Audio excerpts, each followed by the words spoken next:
Happy Sunday, everyone. Welcome back into another edition of the Hogs Hoop Report with Kevin McPherson. That's Kevin McPherson. I'm Evan Camo. Kevin, I haven't spoke to you in a while. First of all, how you doing? Pretty good, pretty good. It's basketball crazy. We got football coverage. I'm part of that with Hogville.net's football coverage. So it's that time of year everybody loves football season, and it'll start intersecting with basketball in a matter of weeks. Basketball's 365 days a year anyway, Evan. So there's Exactly. always something to talk about. But next month, just a few, not that far away, maybe a couple of weeks, we start getting our exhibition season. I know we're going to talk about that in a little bit in basketball. Yeah, so let's start off. You said you teased a little bit there. I love that. That's a nice little TV thing where you tease that. But let's start with Coach Cal. He was in Hot Springs for a clinic. You were there. What was going on there? What did you like from Cal at that clinic? Well, just his ability to command a room. That's not his first rodeo. Here's a guy that's a Naismith Hall of Fame coach for a reason, and it's been like that for over a decade. And so he's comfortable just about any setting, especially in the basketball world where all ears are tuned in. This clinic was for Arkansas high school coaches from across the state. I actually there was also some coaches from some of the lower college levels that I noticed poking in down at the Arlington Hub. He put some plays from Arkansas's practice up on the wall when projecting actual scrimmage footage. So he went through some of his defensive philosophies, offensive philosophies, just leadership stuff, fielded questions, did a ton of photo ops after it was over. Really good, valuable stuff. But I think some of the main things that Hog fans were paying attention to, and I tweeted out and actually reported, Tyler Eulis, his star player back in the day at Kentucky, been a student assistant the last 2 years at Kentucky. And Calipari's talked about bringing him with him to this Arkansas staff, which for the longest time had an opening on that 5 assistant coach roster. You can have 5 assistants. There was 4 named officially, 1 open, and we knew it was supposed to be Tyler Eulis, but now he was there with Calipari. I asked both of them, is this a done deal? Eulis was wearing the Razorback gear and assisting Calipari that day, and he said, yeah. And so a few days later, the university actually finally announced it and put it up on the Razorbacks official website when you looked at the staff directory. So that became official. But I also asked Calipari after that event in an interview about the exhibition games, Kansas for one, and he said, yeah, I'm going to put some stuff out here. And sure enough, through the week, Arkansas acknowledged, I think it was Wednesday morning, acknowledged the Kansas game, and the date for that game, October 25th. That's a Friday night, a charity exhibition game at Bud Walton Arena. That's huge. 2 blue blood coaches, Calipari and Bill Self, and then Kansas and Arkansas. We know what the Purdue atmosphere was like last year. Arkansas fans want this game to be more meaningful in terms of helping Arkansas actually have a successful regular season. But we also got a drop. Calipari tweeted out other stuff, went through and tweeted out some other, it looked to me like the entire exhibition schedule for the month of October, and including Arkansas's Pro Day, where 30 NBA teams will be at the Performance Center to watch Arkansas go through practices and go through Pro Day. They'll probably do some 5-on-5 in that. That's October 9th.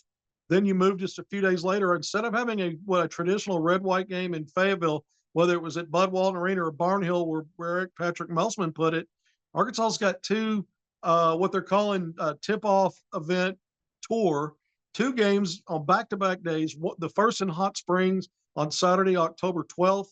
The following day, they'll be in Pine Bluff at the Convention Center. The Razorbacks will be for another intra-squad scrimmage on October 13th. Then you move down a little. You move on to that October 25th Kansas game for the next exhibition performance against a really good Kansas team, always is. And then Arkansas follows that up on November 1st, a week later, another Friday, at TCU in another exhibition game. It's very interesting because just a few days after that, that's a Friday night. 5 days later, Arkansas will open its regular season at home against Lipscomb on November 6th. And then you're back in the state of Texas and Dallas, in the Dallas area, where Arkansas is playing in Fort Worth against TCU on November 1st. On November 9th, a Saturday, 8 days later after that final exhibition game, Arkansas is playing Baylor, a team probably going to be ranked around the top 10. I think Arkansas they both are going to be ranked, I think, top 15-ish going into that game to cap off that first week of the regular season in Dallas on November 9th. So the exhibition season not only is important, I think, Evan, in terms of how the schedule plays out, getting you ready for the regular season, but I think it's also important because it's always in October. You've got home football games, some big ones in October, and you got Arkansas starting to bring in basketball visitors, and you're trying to capitalize on those weekends where you got a lot going on campus. Yeah, absolutely. And I think that Kansas exhibition is going to be really interesting. Like we said, the Purdue one went into overtime last year, a really fun game. And when you look at this Kansas team, again, they're always perennial contenders, especially the last couple of years since getting Hunter Dickinson to transfer from Michigan to Kansas. He's using another year. It just feels like this guy has been in college for so long. Maybe that's just the Indiana fan in me after they beat Indiana a couple of years ago. But for Kansas, it's a good team, a lot of good guards. KJ Adams also another year. So it's a really good first test for Arkansas to see how good they are. And really, I think, again, I talk about Hunter Dickinson a lot in this little, spiel, but you get to see where Trevin Brazil is in his development, where Jonas Adu is going to be, and some of these big guys that Arkansas has. Can they put up and keep up, really, with one of the best bigs in the country? Last year it was Zach Edey. This year it's Hunter Dickinson. Yeah, you saw Jonas Adu, as good as he was, and dominated Arkansas and Fayetteville with that big double-double and a blowout win. As good as he was, all league, all defensive team, he struggled in a couple of matchups with Zach Edey. Now you're presuming that he's going to be up against another mountain of a player, not exactly the same kind of player, but maybe the same challenges. You mentioned KJ Adams. KJ Adams was on that Kansas team that was a defending national champion that Arkansas knocked off to advance to the Sweet 16 of the NCAA tournament 2 years ago. KJ Adams, a guy covered in high school, playing on Team Griffin on the Nike EYBL circuit. Arkansas recruited him under previous staffs. Players we know Calipari, and if last year's atmosphere against Purdue's any indication, this one to me is going to be as big, if not bigger, because not only the quality of players, the quality of coaches, but come on, man. Kansas is a blue blood. Calipari says Arkansas is one. I agree with him. And it doesn't count for anything. I mean, it counts for potentially getting you better. We saw that Arkansas did not use last year's overtime win against Purdue to catapult to much. You had a win over Duke, and you swept Texas A&M, a middling SEC team that did make the NCAA tournament. Other than that, it was a losing season, mostly disaster. Maybe Arkansas, and under John Calipari in his first season, can use that to help the team get better, because you got to think about it. Within a 2-week span, you've got Kansas exhibition, on the road against TCU exhibition. Yeah, you open with Lipscomb, and then to cap off about a 2-week separation, 15 days, you're playing Baylor when it does count, a third Big 12 team in 15 days, the only one that counts on the regular season schedule on your NCAA net. But you're getting a lot of opportunities as a lead up to that to prepare and get ready. You're not, knocking off a couple of D2 schools and exhibition play, blowing them out. I don't know how much that helps you. I actually like this strategy, and it's nothing new here. Going back to Eric Patrick Melsman, EPM, he did it against Purdue last year. We talked about that. The year before, I was in Austin when they opened up the Moody Center, and Arkansas got waxed by a Texas team that was then coached by Chris Beard. A lot of things have changed since just 2 years ago. It tells you how fluid things are in college basketball now, with players, transfer portal, coaches, all of it. And then some of these new strategies on getting ready in exhibition season. I really like it. And I like it that Arkansas, by the way, Evan, is going to play in a Hot Springs and Pine Bluff. I'm old school. I go back to the Eddie Sutton Nolan days. And back in the day, Arkansas played multiple intra-squad scrimmages. They called them red-white games. Fayetteville, but they'd play in Little Rock. They'd play in Pine Bluff. They'd move it around a little bit. So we're kind of getting back to that. I like Calipari. Either he's outside the box when you look at the last 40 or so years, or he's getting back in a box that seemed to excite the fan base around the state. Remember, Arkansas has one game annually in Central Arkansas, and that's it for fans that can't make it to Fayetteville or can't afford it. This gives an opportunity to add more spice to your season. Maybe they're not regular season games, but you get to see the team. You get to go get in front of those guys and see what it's all about, where else you might not get to. Plus, you still have the one game. Arkansas is going to play in-state UCA and in North Rock at Simmons Bank Arena for the regular season lone game in Central Arkansas. But I really like what Calipari's done with this exhibition schedule, getting prepared for the rest. Yeah, absolutely. We'll have to put a pin in that debate whether or not Arkansas is a blue blood right now. As of the last 5 years, I think there's a great argument for them to be a current college basketball blue blood. As for the last 30 years, the conversation. Drop below in the comments whether or not you think Arkansas is a blue blood. But Kevin, to wrap up our conversation today, there's a big news in recruiting. I know that you've been keeping up with it on your social media. What's the latest details that you have on a potential John Calipari target? Well, Arkansas has a visitor on campus. It's the first high school visitor since May, the weekend of May 10th, when Darius A. Cup Jr., the national top 5 rated 5-star class of 2025, committed to Arkansas later in July, a couple of months later. But that was the first high school visitor. Remember, when Calipari took the job, they brought visitors in, but they were transfers or guys that were already signed or committed to Kentucky, had finished up high school, and he got them to switch over to Arkansas.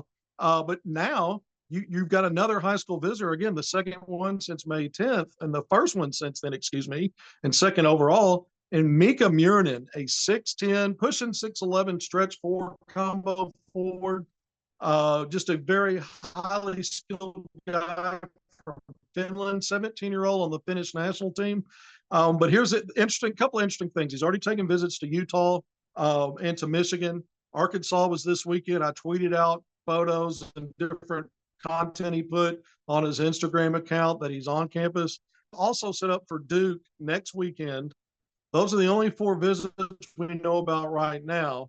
But here's a young man I'm told by multiple sources is strong candidate to reclassify to 2025. So you can understand the urgency to get him on campus now if, in fact, he later decides to do that. He may not be someone, if he chooses to do that, that makes that decision immediately. It could move into past his high school season and his final year of grassroots play in the spring and summer on the Nike circuit. But at the same time, if you can convince him to reclass and sign early, great, whether you're Arkansas or some other school, or if you have to wait it out, you want to get him on campus as soon as possible and then continue to play the long game of recruiting if it is going to go to the spring. But this guy was the MVP of the Nike E16, the 16 and under group of the Nike Peach Jam in July. And his stock shot up. ESPN ranks him the 5th best player in that class of 2026, a 5-star. He is so versatile. He stretches the floor. During the Nike Peach Jam event, not just the title game, but the event that's a week long or 8-9 days long, he averaged nearly 18 points per game for Brad Bill Elite. But what he did was he shot 61% from the field, 50% on high volume from 3, and 90% from the free throw line. Jacob, again, MVP of that Peach Jam title game, which Brad Bill Elite won. His teammate, J.J. Andrews out of Little Rock, 2026 ESPN 5-star, ESPN rated number 15 5-star. Same class, teammate at Brad Bill Elite. So we'll see if that connectivity helps Arkansas either way with either of those players. Andrews is set to visit Arkansas later in October. But I find it interesting with Murnin because he's a guy I compare to Lauri Markkanen, a star 7-footer from Finland, played at Arizona, left school early, was drafted by Chicago, but the last couple of years with the Utah Jazz, an all-star 2 years ago, one of the most prized players in the league right now, all-star caliber player, all-pro caliber player, 7-footer that plays, kind of models the game that Murnin has patterned with all that size and length that can stretch the floor with good enough handles to drive, knock down threes at a very efficient percentage, and do a lot of other things. Murnin's not just an offensive player. He's also an adequate rebounder and rim protector at 6'10", pushing 6'11", with all his length and plus athleticism. I've seen him play in person. This is going to be a big-time player for whoever gets him, but a weekend visitor for Arkansas, which, again, it had been back in early May since Arkansas had a high school prospect on campus for a visit. Absolutely. Only time will tell if the Hogs do end up landing him. Kevin, anything else before we go? Yeah, I would say if Calipari ranks Arkansas as a blue blood program, it's probably based on, decades of experience and understanding of the coaches that have come through there, the players, and where it is. I don't think most people would make a case that Arkansas is on the level of programs like Kentucky, Kansas, Duke, and some other ones, historically North Carolina. But it's probably in that next tier, and then it's just how do you evaluate blue blood? Some people say, yeah, that's crazy. Other people, maybe Calipari says it because he got the job, but I don't think he's too far off. But like you said, let's see what they do in the comments. I'm sure Big Blue Nation, if it tunes in at all, will have something to say about it. Absolutely. Should be a fun debate. That is going to do it for this week's Hogs Hoops Report. For Kevin McPherson, I'm Evan Kamiko. We'll see everyone back here next Sunday.